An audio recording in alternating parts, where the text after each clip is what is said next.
Hey everybody, welcome to week 4. This week we're talking about different types of advertising, and this is what you need to know for this week's quiz. Competitive advertising basically says I'm going to compare my product to the competitor.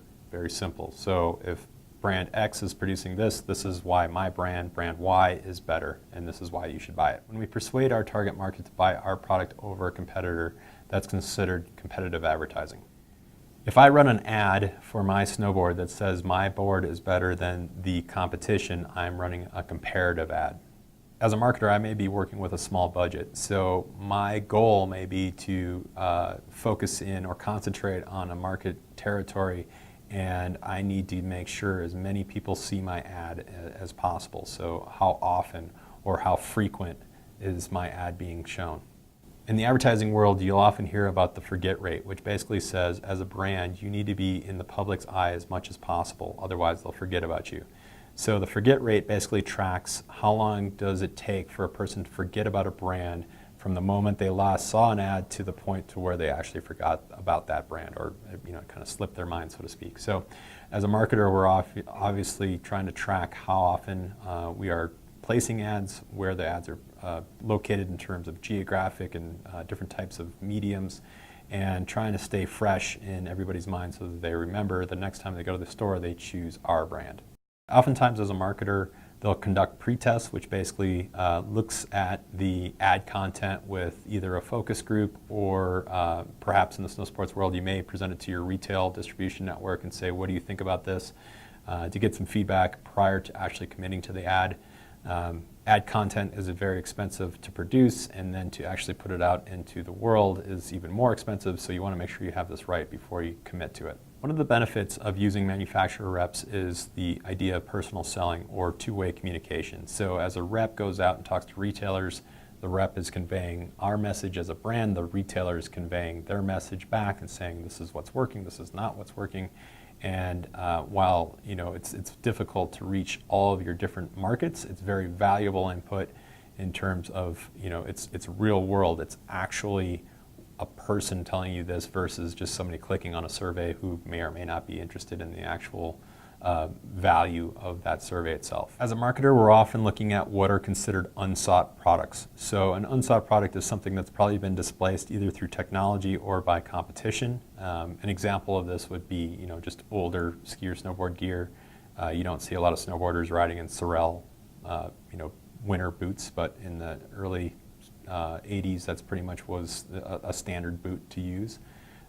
Same thing on the ski side. You don't see people strapping on leather boots and long thongs and wooden skis and going out and hitting the hills. Those would be unsought products. In this week's content, we were talking about the different types of mediums out there in terms of reaching your consumer.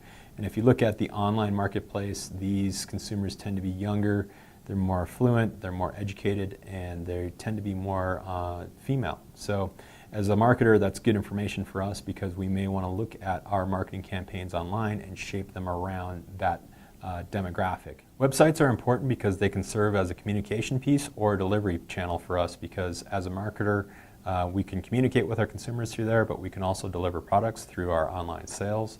And this allows, especially for a smaller brand, a lot more autonomy over their marketing and distribution, because essentially I can set up shop as a one person and create a brand and get it started and get it launched through a website. Oftentimes websites or magazines will offer what's called paid special advertising, which allows a brand to take over content, so to speak, in their web space or on their magazine.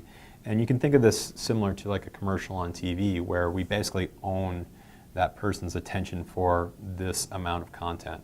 And that's important because if we're really trying to convey a lot of information, or if it's a very detailed product and we need to get a lot of different information pieces out there, that's an effective way to do that. Looking at something like AdWords on Google really allows the manufacturer to target a certain market segmentation based on a person's habits, on their web browsing history, maybe geographic or psychographic information, and it really pinpoints that person so that you can hit that end consumer with the correct market message that you're trying to convey to them.